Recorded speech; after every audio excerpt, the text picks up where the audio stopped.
Get Involved Referee is brought to you by Pressbox PR. Pressbox PR puts your brand on the map. From a chat over a pint to the headline of a website, Pressbox PR takes your brand and gives it the recognition that it deserves. With a proven track record with multiple clients, you'll be able to see your press go beyond the box with Pressbox PR. Check out pressboxpr.co.uk for more information.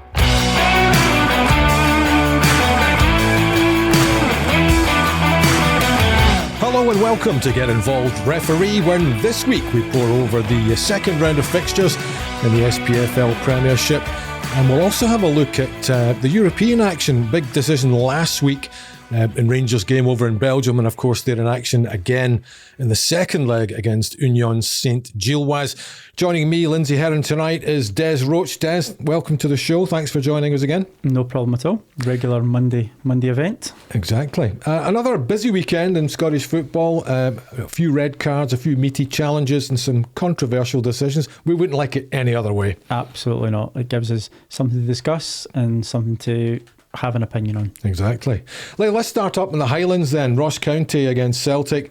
Quite a tricky game actually for Celtic. It turned out they were 1-1 for a while until they got the two late goals and won comfortably in the end.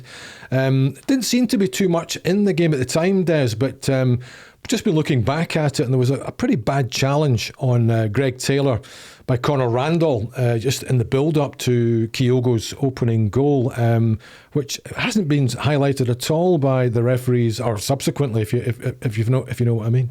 Yeah, I've got to admit it was something that bypassed myself when watching it.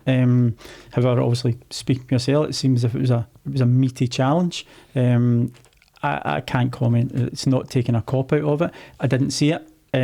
Nothing's been made of it.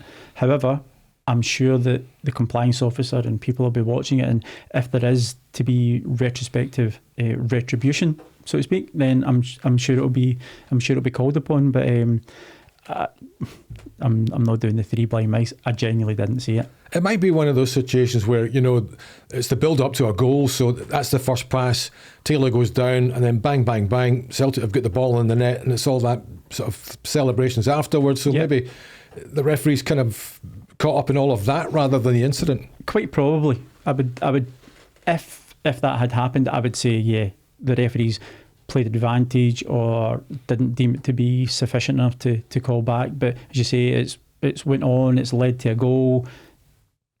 Nobody's talking about that wee foul that happened there. Mm-hmm. And as I say, if it's of enough severity, it will be looked back at. We haven't heard much from the new compliance officer, have we, in recent weeks or even last season? I couldn't even tell you their name. Well, Andrew Phillips is the new man. Is that who it is? Yeah. He was actually put in place last year, Des, but he's been pretty quiet. Yeah, he's maybe working from home and getting out of the office on. That's possibly. But listen, see, the less we hear of the compliance officer, it's got to be for the good of the football, and it's got to be for the good of refereeing and good for teams.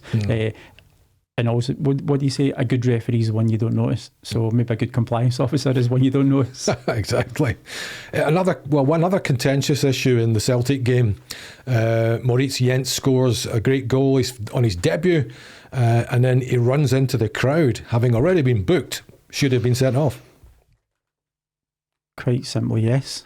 Yes, if you jump into the crowd, if you take your top off, it's an automatic yellow card. Mm-hmm. So therefore, it should be a second caution. I know at that time of the game when he scored to make it 2-1, it was very late on.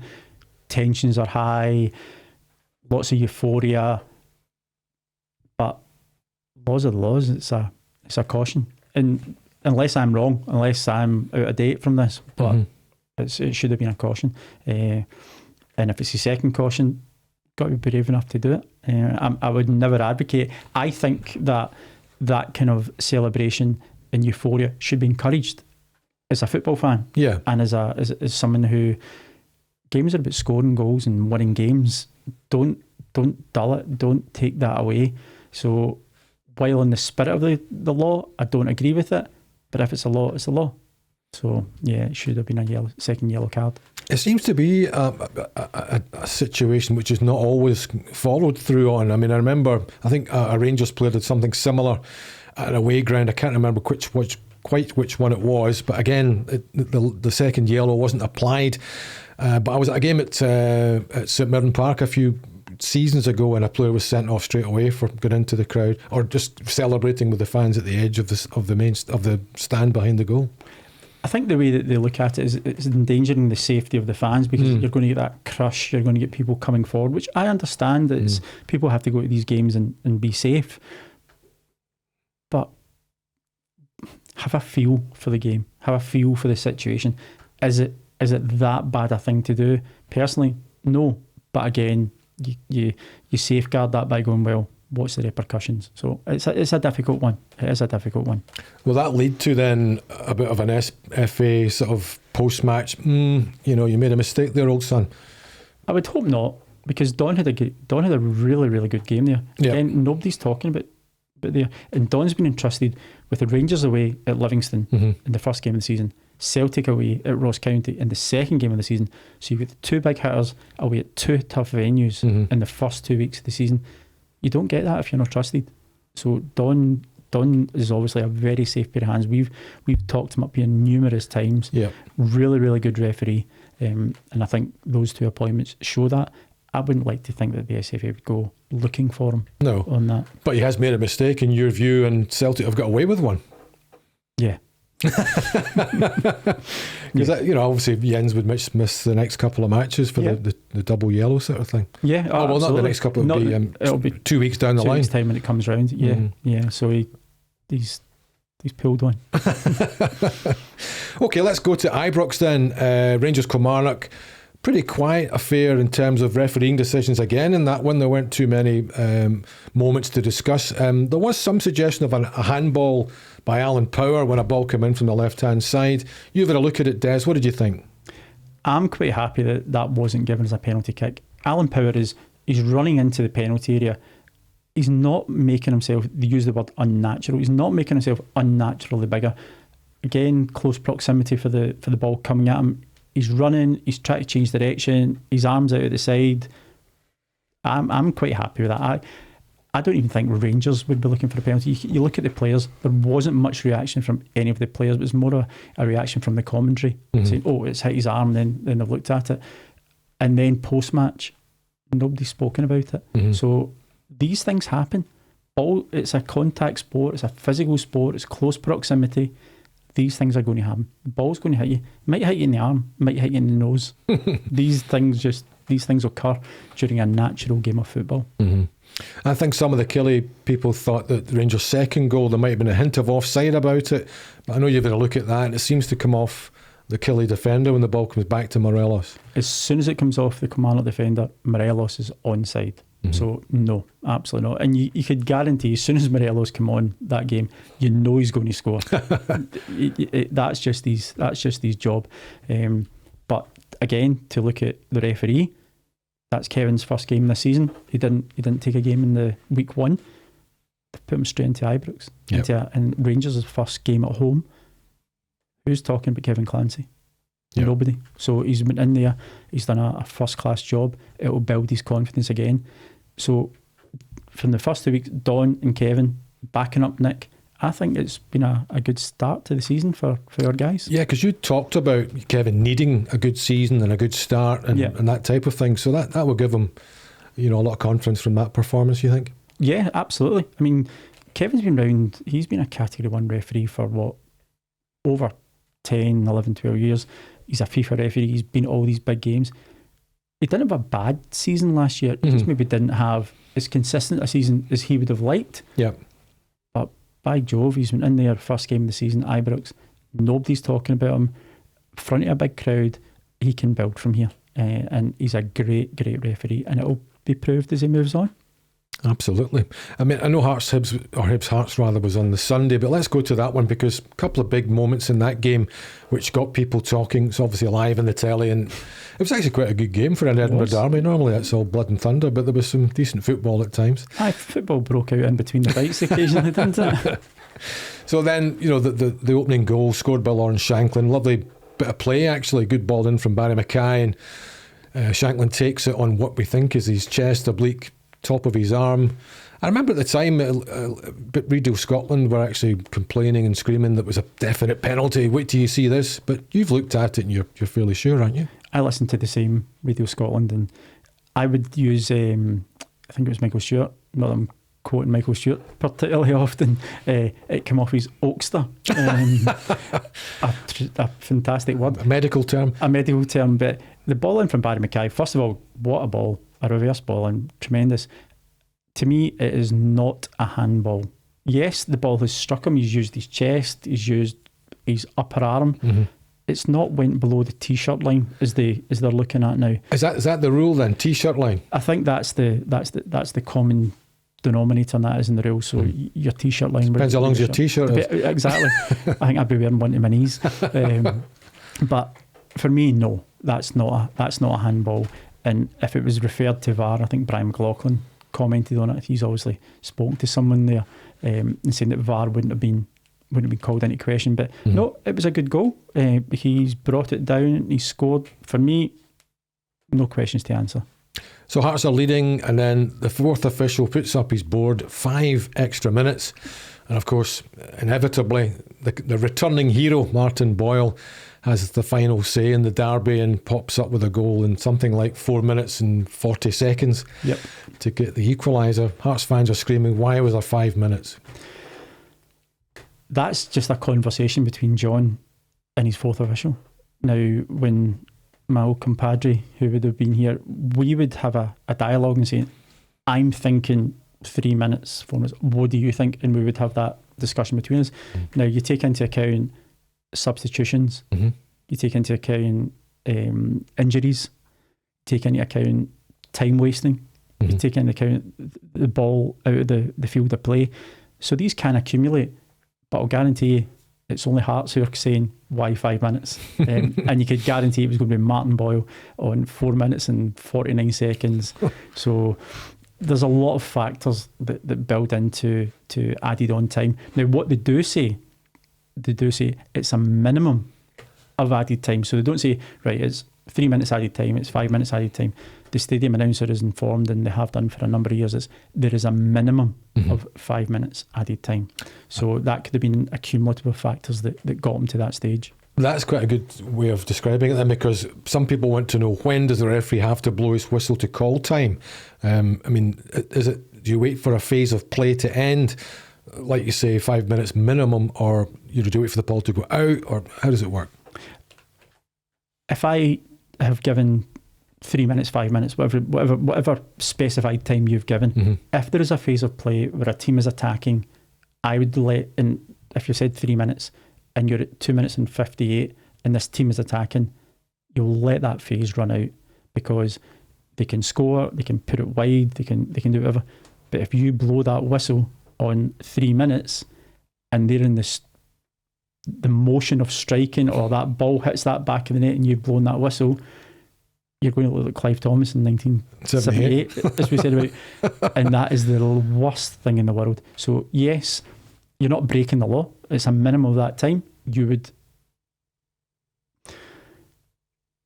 sensibly allow it to play out, because all you're doing is you're drawing attention to yourself if you do something stupid. For our younger listeners, Clive Thomas was a Welsh referee who gave Brazil a corner, didn't he, in that game, and allowed the kick to be taken, then blew his whistle, and the next minute the ball's in the back of the net. So it blows the whistle mid-air. So you don't set yourself up for these falls. So if it was me, and as John would have done, you allow that phase of play to go. As soon as it's come to a natural end, whether it's a goal kick or whatever, then it's off. Allow them that opportunity. Unfortunately, a couple of unsavoury incidents in that game as well, Des. Alec Cochrane of Hearts was getting pelted by various objects, including chips, it looked like, which is a bit of a strange one. And I think he was hit by a lighter as well, which isn't too clever at all. A bit of a bang in the head. And then some Hibs fans came onto the pitch when the equalising goal went in. So this has crept in a little bit, hasn't it, the last few years? I was hoping that towards the end of last year, when we highlighted this and it was noted in the media, that the start of the new season, it's a fresh start, and clubs have obviously been quite strong with their own fans and speaking to them. So it's very disappointing. But am I surprised? Hearts Hibs game, second game of the season, a great day in Edinburgh, sun shines out, it's a 12 o'clock kick-off, guys have been out the night before and probably up early on the Sunday morning as well. I'm not surprised, I'm disappointed, but it's something that we can't have. Nobody should have any interactions with any of the players or officials on that field of play, and I'm sure that Hibernian will be taking all the strides that they can to eradicate this. No, indeed, absolutely. Okay, let's go to Pittodrie then. Aberdeen against St Mirren, a terrific victory for Jim Goodwin's team, 4-1. A couple of goals for their new striker Bojan Majowski, which is marvellous.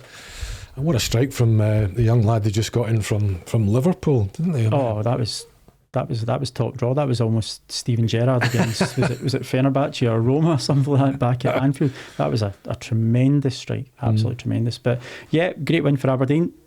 Disappointing for St Mirren. I've got to admit, I've got a wee fear for my local team. Indeed. Not a great return to Pittodrie for Declan Gallagher in a number of levels. First time he gets a booking for a foul in Hayden Coulson, which left the young lad with quite a bad injury, Des. Yep. Well, you can't sanction somebody for a severity of injury to a player. When you look at it, you go, okay, I can accept a yellow card there. Was it a genuine attempt to play the ball?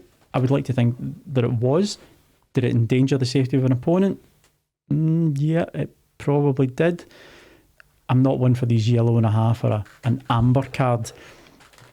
He's pushed the limits there. Yeah, he's pushed the limits. If a red card had been given, I could understand it. But I'm quite happy with the yellow card, and I think Alan Muir was right to give the yellow card because it was an extended leg, and I don't know if the more I talk, I'll probably talk myself out of it. But yeah, I'll take the yellow card, but he's certainly pushed the limits of his chances there. And then, of course, on the yellow, he's trying to make a block in his own penalty area on the ground. His right arm is out, and Alan has given a penalty for handball. And quite correctly as well. Declan Gallagher got hit in his chest. I don't know why he's hitting his chest. Saying he's got a heart in there or something. But no, he's used his arm as a post. He's fallen. Quite right. That's not a problem. He's fallen. He's tried to balance himself, which is fine. If the ball had hit him while he's balancing, okay, the ball's hit him. Fine, fair enough. But he's used that arm as a lever to then push his body across to try and block it. So at that point in time, it becomes a tool for him to make himself bigger and block it. So no, quite happy with that. Definitely a second yellow and an ordering off. And it was obviously quite influential in the outcome of the game, although Aberdeen did play particularly well. There was a second penalty in the match. This one looked a bit soft to me, Des. Johnny Hayes kind of gone in on Greg Kiltie, and Alan was quick to point to the spot. Again, I'm okay with that one. See, if that foul had happened in the halfway line, that's why there was no repercussions from it, because it's just a foul. Right. And if it's a foul outside the area, if it's a foul in the halfway line, are you going to give it? Are you quite happy? Go, okay, right, fine, foul, go on with it. It's happened inside the penalty area. It's just a foul. And if a foul happens inside the penalty area, it's a penalty kick. It wasn't an old-fashioned shoulder charge, was it? No. Is Johnny Hayes big enough to give a shoulder challenge? Oh, well, Greg's quite small as well, to be fair. Yes, but Greg wasn't here, I think, at that point. Oh well, so okay, so Alan's got them all right there in your view. Yeah, I'm quite happy with that. No problems with that. And then just finally to Motherwell against St Johnstone. Willie Collum in charge in that one. Yep. Couple of potential penalty incidents there as well, and neither of them were given. What were your views there? The first one, I think Ryan McGowan was in behind Ross Tierney as he was breaking through, and Tierney seemed to make the most of it. He absolutely made the most of it. If he's jumped in front of him, I know Ryan McGowan's Australian, but it was like a kangaroo with a joey sitting on him. He's put his body right in front of him, saying, "Right, come on, hit me." That's basically it. Ryan McGowan could have put his hand around him and honestly could have been sat lapping him like a baby. It was nothing, absolutely nothing, and Willie get that 100% correct. It was not a penalty kick. From that point of view, is Tierney guilty of trying to buy it? Yes. Well, yes, trying to buy it. Yes, he is. He's initiated the contact. Aye. So Is it enough for, is it enough for simulation? No, really, because he's not dived. He's initiated contact. Contact has been made. He's went down. Willie's not given it. Plays continued. Go on, mate. And St Johnstone were looking for one as well. Alec Mitchell was looked to be Motherwell were looking for a penalty. I beg about a second penalty. Alec Mitchell was holding Joe Efford in the box, and that to you looked like a clear one. To me, that is 100% a penalty kick. He's manhandling him. His arms all around him. And we're not here. We've been praising Don, we've been praising Alan, we've been praising Kevin. We're not here to criticise anyone. In my opinion, Willie was static. When you see the stills coming in, Willie wasn't moving, but Mitchell had his arms all around him. The only thing he didn't do, he's been dancing with him, he's cuddling him, he's grabbing him. The only thing he didn't ask for was his phone number. But it was he's just manhandled him and hauled him. So that should have been a penalty kick. So Willie's at 100% correct. Yep. And in my opinion, 100% wrong.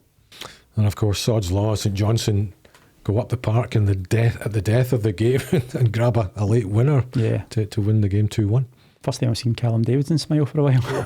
Gee, he's had a tough time of it. He has. But listen, he's a good manager. So he's 1-1 there.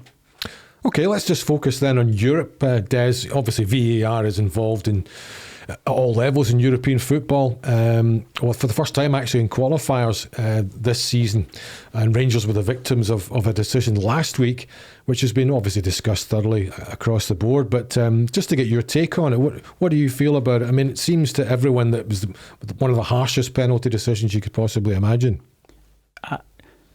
I think it was a ridiculous decision to give. The referee has made... Now, VAR has come in, and the words that it's used is a clear and obvious error. Mm-hmm. Now, while Connor Goldson, I can accept, he's put his hands up as the USG guy's going to take a strike. Mm-hmm. It's came off Davis, it's rebounded, and then it's hit Connor Goldson. So his hands are up as the strike's been taken. Mm-hmm. The referee is in close proximity, the player's in close proximity. That is not a clear and obvious error. That is a judgment call from the referee, which they're paid to do. They're paid to make an opinion. Mm-hmm. Now, the fact, as soon as he get that whistle in the air or chat in the ear to go and look at the screen, you know it's going to come. You know he's going to overturn it and call a penalty kick. Now, by the letter of law, and I know they say there's exemptions and all this and all that, these guys have got the letter of law down to the ground. They're not going to make an error on that kind of minute detail. Yep. But for me, it wholly goes against the spirit of the game. Absolutely not. And it's not, as I've said just there, it's not a clear and obvious error by the referee. For me, play on. Nobody, I don't even think the Belgian team would have been claiming for it, and if the ball had bounced it and just carried on, they would have carried on as well. Mm-hmm. I think in that instance that was entirely wrong.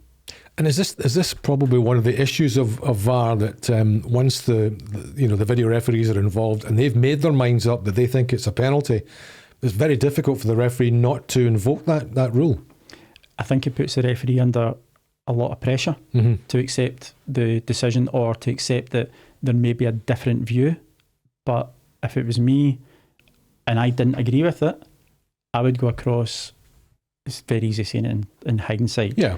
But I would like to think that I would have the strength of character to say, no, I don't agree with that. I'm happy with my decision, and go back and start play. But hey, they're better than me. I was never that level. But as we say on here all the time, we'll give you our opinion and we'll give you the reasons why we would do it. Mm-hmm. But for that one, no, I think that was wrong. And although Rangers played very badly in that game and were lucky to escape with perhaps only 2-0, that goal could prove their downfall in terms of Champions League progression. Well, they've got to score 3 goals now, haven't they? Mm-hmm. They've got to get 2 goals just to take it to extra time, and to hope that their defence holds out and not lose a goal. So it could have massive repercussions going forward, but we'll only see that tomorrow evening. Interestingly, talking about the second leg, so this time last year, John Lundstrom was sent off in a similar qualifier. It was actually the second qualifying round against Alashkert of Armenia. and the same referees at Ibrox for this one. So I'm just wondering, do referees remember, oh, wait a minute, there's that Philip Lundstrom. I sent him off last year. I better keep an eye on him. Absolutely. If I was due, I just wouldn't even put him on the starting lineup. Just start with 10. Of course, you'll remember players that you've came across, but you're going to come across hundreds of players every single season. And I would be astounded. In fact, I wouldn't even be astounded. It just won't happen. The referee, yes, he'll know who he is. He'll know that, oh, I've sent him off before. It's not going to have a bearing on the game. Absolutely not. You just take the moment as it happens, and if Lundstrom goes in for a challenge and it's illegal or deemed a caution, he'll be sanctioned the same. I don't think the referee will be going out to look for him. But like you say, it's only, when you were working and you said, oh my God, I remember sending him off, last season when he did this or that and the other. Subconsciously even, is there some kind of, I better watch it, what he's up to? Well, you'd be lying if you'd be an absolute liar if you said, no, I don't know who he is. Of course you do, but that's how you manage games. Whether it's John Lundstrom who's been sent off, or whether it's Connor Goldson, you know that, if the ball's into the corner, he tends to do this, or he uses his arms, or he's quite prone to jumping in for a tackle. That's game management. That's referee preparing for a game, but it won't impact upon the decisions that he makes. In fact, it's probably better that he knows, because if he's clever enough, he could maybe run by Lundstrom after maybe 20 minutes, or if he's been in for a couple of wee silly challenges, he actually might loosen the ropes a wee bit for him and say, right, I'll give him a wee bit more leeway, because he might think that there could be a repercussion that, if I sent him off for the second time or not, but that shouldn't come into it. No, it shouldn't. It should just be, it's there on its merits, but the referee does his game management. Who takes free kicks? Who takes corner kicks? Who comes up? Who are the defenders? That's what we do. We do our research before the game. So it's just game management, but it won't have any impact upon how John Lundstrom should be playing. No, exactly. He is a very experienced fellow. Tassos Sidiropoulos, I think is his name. I'll believe you on that. Exactly. 42 years of age, but he's covered games in Paris Saint-Germain, Barcelona, Arsenal, Juventus. So this guy's got great pedigree. So you'd imagine it's a good referee actually to handle a game of this stature. That's why he's there. Because this game actually is probably going to be pretty high on UEFA's radar tomorrow night, because look at Ibrox over the last few years. It's a cauldron on a European night.